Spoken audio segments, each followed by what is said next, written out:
Policia e Tiranës ka zbardhur dinamikën e plagosjes së ndodhur në kryeqytet pak pas mesnatës së 26 majit në rrugën Aleksandër Mojsiu.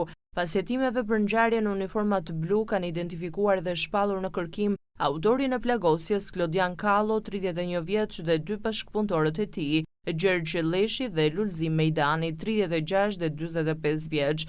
Sipas njoftimit zyrtar, plagosja ka ndodhur për motive të dobta pas një konflikti të çastit, ndërsa policia ka sekuestruar në cilësinë e provës materiale makinën e përdorur nga autori dhe dy bashkëpunëtorët e tij në vend ngjarje. Sa kaq, 34 vjeçari i mbetur i plagosur Eugene Hamayezi është nën kujdesin e mjekëve dhe jashtë rrezikut për jetën. I riu ka qenë në lokalin e tij së bashku me disa persona të tjerë kur është plagosur në këmbë. Emri i Eugene Hamayezit rezulton i njohur për policinë. Në vitin 2018, ai ka shpëtuar një atentati po në zonën e Kino Studios, ku ka mbetur i plagosur së bashku me vëllain e tij.